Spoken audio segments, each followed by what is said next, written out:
ক্ৰীড়া আৰু যুৱ কল্যাণ বিভাগৰ উদ্যোগত অসমৰ মাননীয় মুখ্যমন্ত্ৰী ক্ৰীড়ামন্ত্ৰীৰ সপোনৰ খেল মহাৰণ আগতে আছিলে গ্ৰাম্য ক্ৰীড়া এতিয়া খেল মহাৰণ এইবেলি দ্বিতীয় সংস্কৰণ আৰু সেই মৰ্মে আমি ভবানীপুৰ সৰভোগ সমষ্টিৰ ভবানীপুৰ পাৰ্টত 7খন জিপিৰ মাজত আমি খেল অনুষ্ঠিত কৰিছোঁ।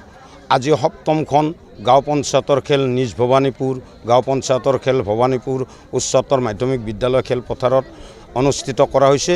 ইয়াত 17 বছৰৰ অনূৰ্ধ্ব ল'ৰা ছোৱালীৰ 100 মিটাৰ দৌৰ 200 মিটাৰ দৌৰ আৰু 400 মিটাৰ দৌৰ 17 বছৰৰ ঊৰ্ধ্বৰ ল'ৰা ছোৱালীৰ 200 মিটাৰ আৰু 400 মিটাৰ দৌৰ 17 বছৰৰ ঊৰ্ধ্বৰ ল'ৰা ছোৱালীৰ 200 মিটাৰ আৰু 400 মিটাৰ দৌৰ 17 বছৰৰ অনূৰ্ধ্বৰ ল'ৰা ছোৱালীৰ লং জাম্প 16 বছৰৰ অনূৰ্ধ্বৰ ল'ৰা ছোৱালীৰ কাবাডী 20 বছৰৰ অনূৰ্ধ্বৰ ল'ৰা ছোৱালীৰ কাবাডী 17 বছৰৰ অনূৰ্ধ্বৰ ফুটবল 17 বছৰৰ ঊৰ্ধ্বৰ ফুটবল আৰু মুকলিভাৱে দবা প্ৰতিযোগিতা অনুষ্ঠিত হ'ব।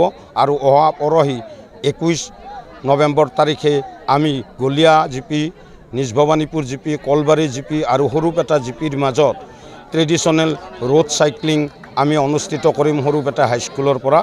অসম চৰকাৰক আমি আমাৰ খেল মহাৰণ অসম চৰকাৰৰ এক অভিলাষী আঁচনি। অসমৰ মুখ্যমন্ত্ৰী ডক্টৰ হিমন্ত বিশ্ব শৰ্মা ডাঙৰীয়াই দূৰদৰ্শী চিন্তাধাৰাৰে অসমৰ গ্ৰাম্য অঞ্চলত লুকাই থকা প্ৰতিভাসমূহ ওলাই অনাৰ ক্ষেত্ৰত এখন প্লেটফৰ্ম তৈয়াৰ কৰি দিছে খেল মহাৰণ। আৰু খেল মহাৰণৰ জৰিয়তে অসমৰ গ্ৰাম্য অঞ্চল তথা বিভিন্ন চহৰত থকা প্ৰতিভাৱান খেলুৱৈসকলে খেলাৰ এখন মঞ্চ পাইছে। আৰু এই মঞ্চৰ আধাৰত খেল মহাৰণ এই আমাৰ এক অভিলাষী আঁচনিত পৰিণত হৈছে। আপোনালোকে জানে যে খেল এনেকুৱা এটা মাধ্যম যাৰ জৰিয়তে আজিৰ যুৱ প্ৰজন্ম এখন সুস্থ পৰিৱেশ পোৱাৰ ক্ষেত্ৰত খেলে যথেষ্ট সহায় কৰে। খেলৰ কোনো জাতি ধৰ্ম নাথাকে, সকলো ধৰ্মাৱলম্বীৰ ছাত্ৰ ছাত্ৰী একত্ৰিতভাৱে খেল উপভোগ কৰিব পাৰে।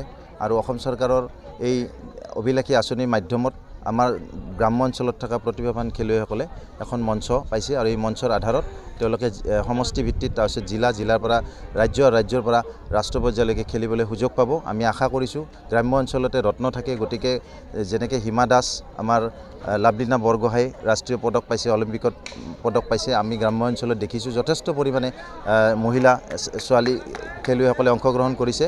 আমি গ্ৰাম্য অঞ্চলৰ পৰা এগৰাকী লাভলীনা বৰগোহাঁই আমি হিমা দাস নিশ্চয় পাম বুলি খেল মহাৰণৰ জৰিয়তে আমি আশা কৰিছোঁ। জুবিন গাৰ্গৰ গীতসমূহৰ ওপৰত আধাৰিত গানে কি আনে নামৰ এটা সুন্দৰ অনুষ্ঠান আপোনালোকৰ ওচৰলৈ আহি আছে অতি শীঘ্ৰে। অহা 15 আগষ্টৰ পৰা ধেমাজিৰ পৰা প্ৰথম অডিশ্যন আৰম্ভ হ'ব। আৰু সেই অডিশ্যনৰ যোগেদি বিভিন্ন কণ্ঠশিল্পীসকলে যিসকলে এই অনুষ্ঠানত যোগদান কৰিব বিচাৰে তেওঁলোকে এই অডিশ্যনৰ যোগেদি আগবাঢ়ি আহক। আৰু জুবিন গাৰ্গৰ বহুত ভাল লগা গান আমি সদায় শুনি আহোঁ। আৰু আপোনালোকৰ যদি ভাল লগা গান থাকে জুবিন গাৰ্গৰ আপোনালোকে গাই ভাল পায় তেন্তে অডিশ্যনত যোগদান কৰক। মোৰ ফালৰ পৰা আন্তৰিক শুভকামনা থাকিল এই সম্পূৰ্ণ অনুষ্ঠানটোলৈ। ধন্যবাদ।